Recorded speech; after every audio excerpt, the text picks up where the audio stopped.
that you guys are well. Give me just one moment, I need to grab one.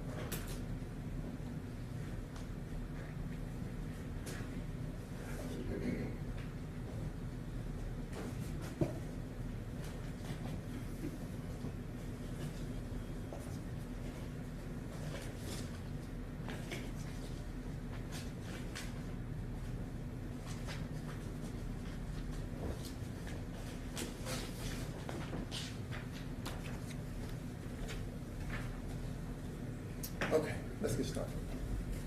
So let's think about, I want to take you back to a week ago today, last Friday, when I had the first opportunity to speak to you, 14, who are now sitting before us and compile this jury. The reason that each of you are sitting here in this courtroom today is because you either verbally or by your silence last Friday told me that the answers that you gave were true and honest. And that was what you took then. And on Monday of this week, you took a different oath. You took an oath to follow the law.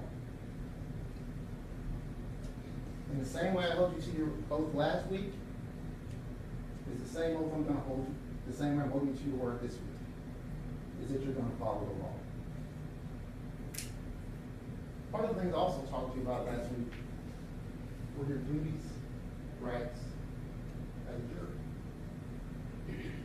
And I think you know now why. Because each one of you have to make up your decision in your mind regarding whether or not the state of Texas has met their burden. For each, what I told you last week, for each and every thing, everything that they present to you, every piece of evidence that's admitted, you make the determination of how much weight to give. The admission of the evidence is just that, it's admitted. But it's not a given.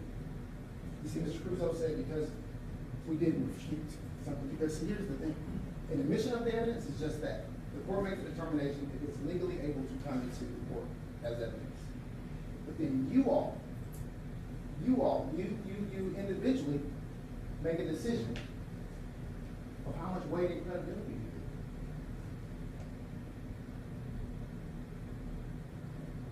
And after I speak, and then after Mr.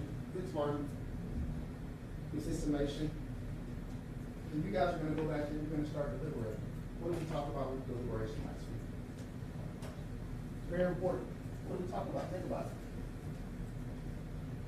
For one, you have to respect each other.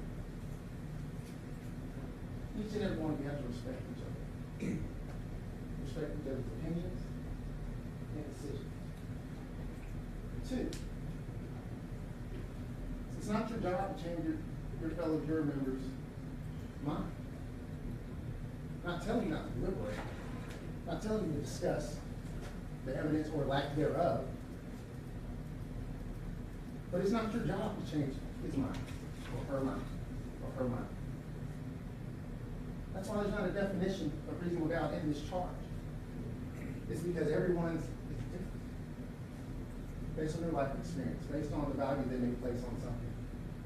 Something they may devalue more than you. And thirdly, your job is not to reach a decision. Your job is to evaluate the evidence and to deliberate. If you can reach a decision, that's great. But as a whole and as a jury, if you cannot, that's okay too. You evaluate the evidence, you deliberate, and then you stand there. And you have the strength and the respect for one another to hold your position and to respect one another.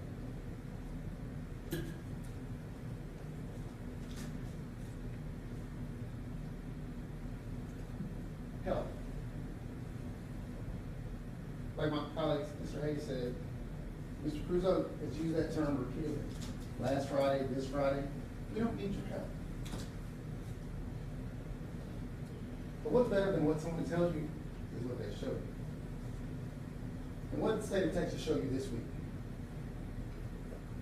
That not only do they want your help, they absolutely need your help. Because like Mr. Hayes pointed out to you, we're not here for these three ladies. You won't see any of these ladies' names in this charge that the court is going to get to. There's one person's name in that charge, and that's Mary Brooks. That is it. And I don't want to get bogged down too much in these other cases because, Mr. Fitzmart, he's going to get up here, he's going to pull stuff out, he's going to put his gloves on, and he's going to show you all this evidence on those three ladies below Miss Brooks. Not that he doesn't want to show you evidence from Miss Brooks. He doesn't have any. He doesn't have any. All this DNA, keys that unlock, all this other stuff, that's what he's going to show you. And then he wants you to assume, and that's if you believe the evidence that he's going to parade in front of the guardian's ladies. Because we don't concede that right. And the only way you can even consider whether for plan, motive, lack of mistake, lack of accident, motive, habit, is if you believe each and every element regarding those cases. Each one of you. You have to believe each and everything beyond a reasonable doubt. The highest burden of proof in this state and across this country. For everything that they present to you. To even consider that for any of those reasons, you have to first believe beyond a reasonable doubt. And I'll submit to you, there's doubt in those as well. Ms. Bartell, all she said was gloves. That's it. Couldn't identify his race. Couldn't identify any sort of accent. Ms. Harris, no one could place a car or an African American man anywhere on the street in that neighborhood close to her. And Ms. Williams is DNA. Mr. Hayes talked to you about the DNA. A year later, in an unsecured car, rubber gloves in a glove box for over a year. Still have good DNA on it? You make the decision. Is that good evidence? How much weight should I give that? Yeah, I don't know about that. I don't know about that. I'm gonna lower that pressure a little bit there a little bit.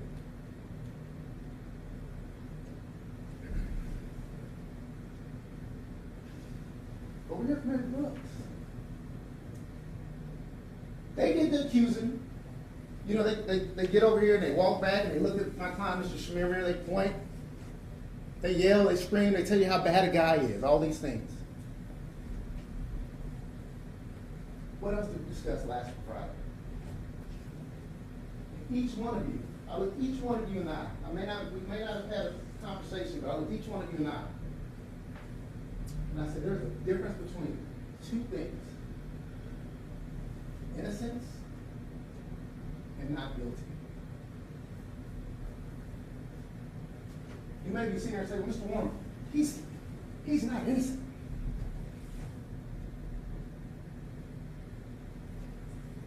But he's not guilty.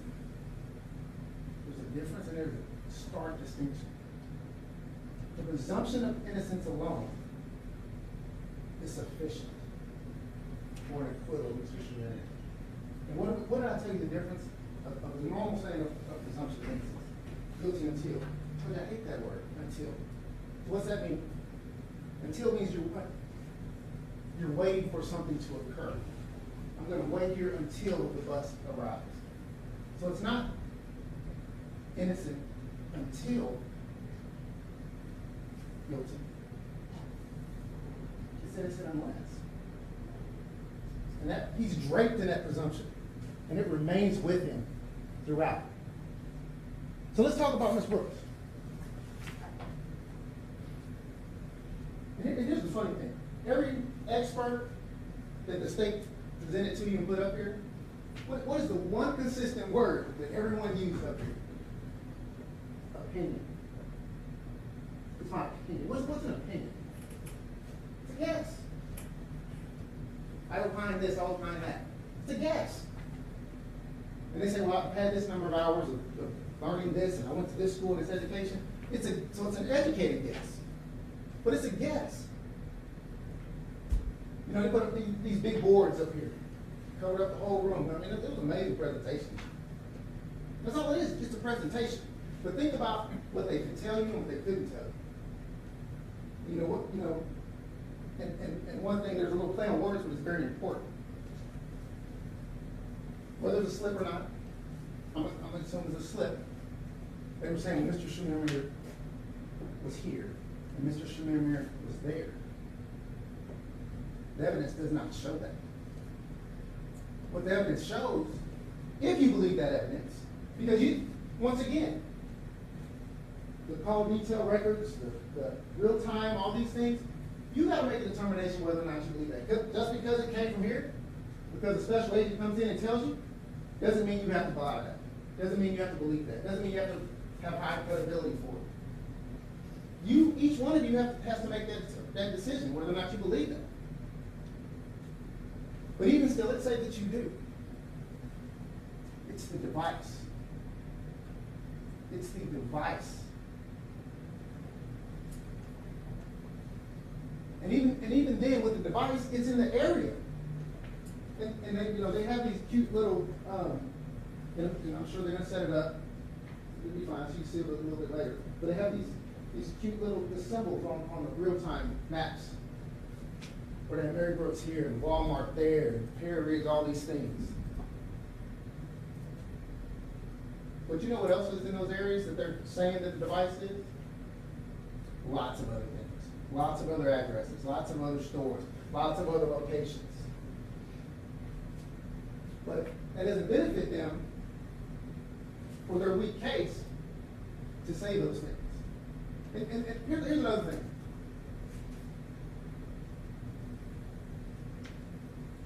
Mr. Agnostic stood up and he told you, think about the questions. Well, I'm going to use that term loosely, question. Think about the questions that he was asking Agent Sedgwick when they were down there. As he rattled off all this stuff, and at the end, he then put a little question mark at the end. And said, well, isn't it consistent? Yes, it will be consistent. To be here or to be there. You could put anything in that general area to say it'd be consistent. But still, mind you, it's the device. It's only the device. And especially on that day, January 30th that we're talking about. Just think about this. When they show Miss Brooks at the Walmart, who can't they put at the Walmart when Miss Brooks is there on the 30th? Mr. Chemirmir. Did you hear any evidence, any testimony whatsoever that they can actually place him at the Walmart at the exact same time? You did not, because they cannot produce that, because it did not happen.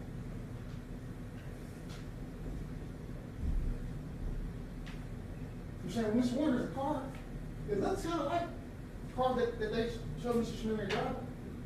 You mean it's an Altima, one of the most common cars on the road, at a Walmart?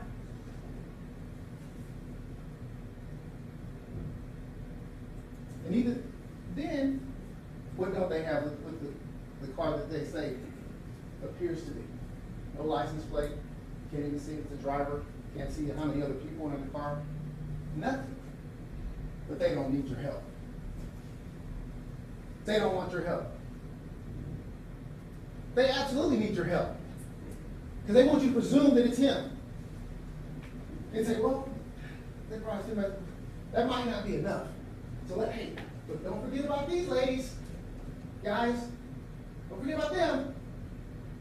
Forget about the lack of evidence, Ms. Brooks, and while we're here. That has to be his car, right? No, it doesn't. And they didn't prove to you that it is. Because they can't.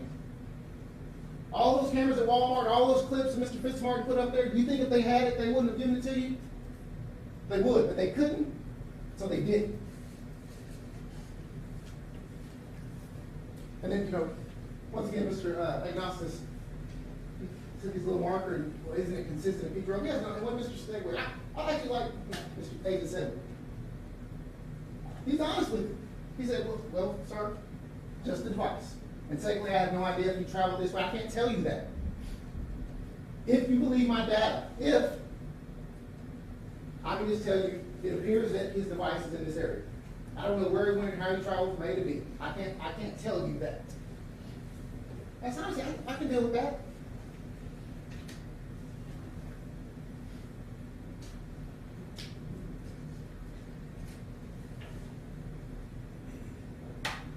You know, obviously we do know that Ms. Brooks passed away. But the charge says that you have to believe that she passed away at the hands of Mr. Chemirmir.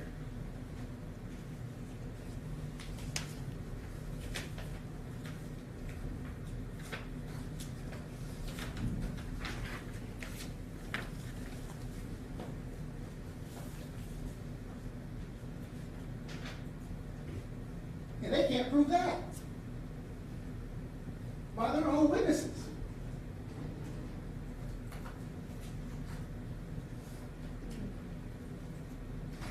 This is exhibit number 3, the medical abstract of death certificate from her own doctor. Lists out her medical issues and why they believe it was a natural cause of death. You have Officer Shane Harris from the Richardson Police Department, 30 years experience, decades of experience investigating crime scenes, going to crime scenes. That wasn't even his job that day. He's the second officer called in, and he said, I just for my own sake, I just want to rest well tonight. Let me double check. And you saw it. You saw the body cam, right? You saw, and not only did you see what he did, but you saw what he saw. They had the camera on, or excuse me, the light on her, around her neck, on her face, around her body. Rolled her over, looked at her.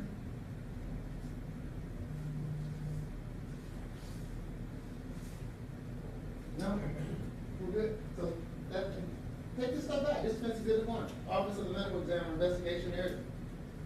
Be sure to take a look at it. Talk about what he did, what he saw, and what he didn't see. So here's another thing. So you have Dr. Barnard come here and tell you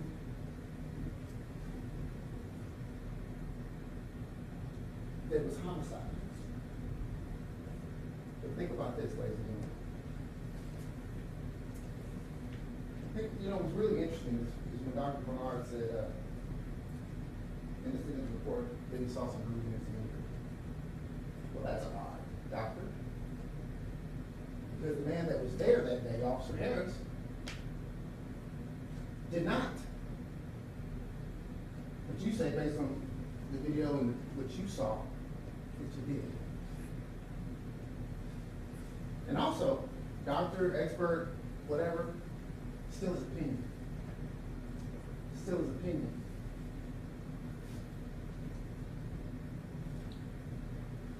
In absentia report, take it back and look at it. That's when he decides to change the cause of death. And you heard me question you. The only things that are different from the field report, the investigation narrative, and the information that's in the absentia report is information that you received from the police department. Nothing medical. No physical findings. And here's another thing. Well, let me do it like this. So here's one of the things that he put in there that helps him change his mind. The descendant's wig was located on the floor near her body. Is that your medical opinion, doctor? Why this is now all of a sudden not natural cause of death? The front door was unlocked. Well, you heard testimony from her own grandson that she had just come, as well as the evidence you saw, she had just come from Walmart. Okay. There's video, it even has her video that she was at Walmart. Okay. Okay, doctor, we knew that as well. What didn't you hear? Because, you know, when I sit down, Mr. Fitzmartin, he's going to pop his gloves again, he's going to grab these pillows, and he's going to parade them in front of you. What don't we have from Mary Brooks? That's how they like to call it, any instruments of death. Coincidence? Think not. No pillows, no anything. You know, they're going to say, they're going to show you pictures of Miss Harrison. She has her face, the lipstick is smothered. They're going to say there's bruising. They're going to say there's petite. Even with Miss Bartell, excuse me.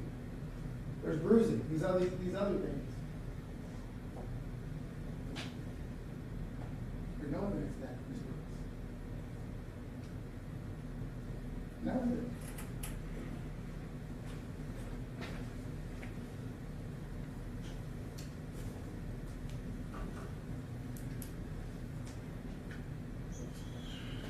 So then, you know, they have this ring. This ring that they're saying is Ms. Brooks. Once again, everything that they submit, every witness that they put up, when it's in the charge, you guys make the determination and decision on what to do. Take it back there and look at it. Take the appraisal. Take the picture. Listen to the things Ms. Brooks said and didn't say. Her daughter. Make a determination whether or not that's the ring or not. Then they bring in Mr. Nissenov from Dallas Golden Exchange. Say, oh, well, on the 31st, he brought in something. And that's what the receipt basically says. Something was brought in. Nothing in particular, no details. So we don't even know if that's the ring. I'm going to tell you this. And once you presume, hey guys, assist us, help us, we need it.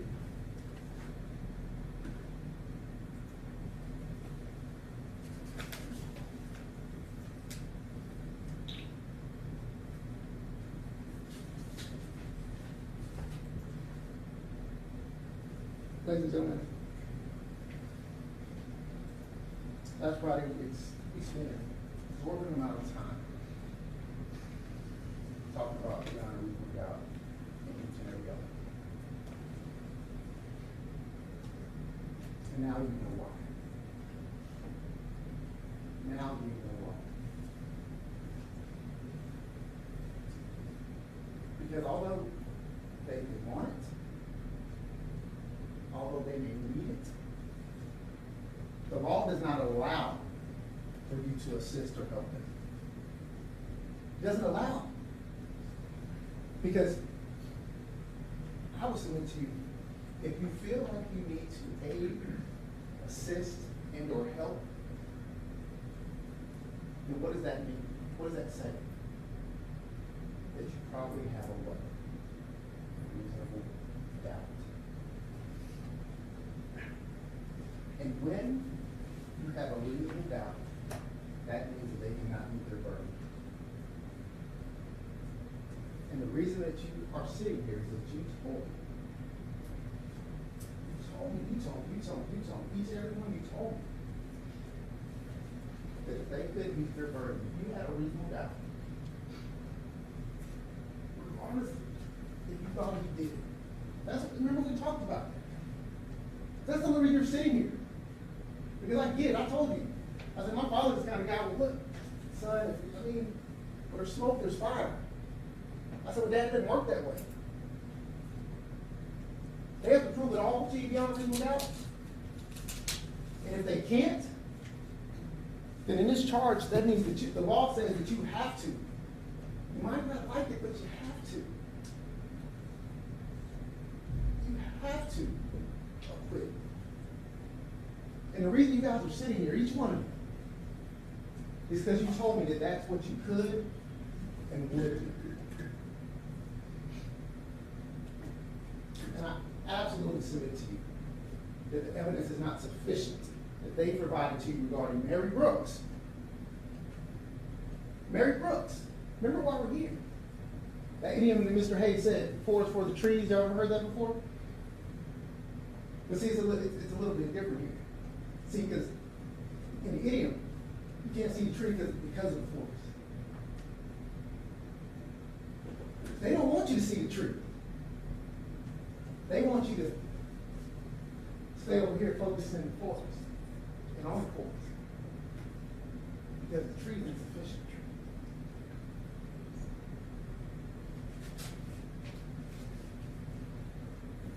Ladies and gentlemen, I want to thank you for your time, your attention that you've given over the last week. I really appreciate it. On behalf of my client, Mr. Chemirmir, I can tell you that he appreciates it. And I appreciate the fact that you told me last week that this week, when you took this oath, that you would follow it. And I believe that, and I trust you. And I'm going to submit to you the only right and just verdict based on the law and lack of evidence presented is that you'll acquit my client, Mr. Billy Chemirmir. Thank you. Thank you. Mr. Martin, you need a moment to get set up.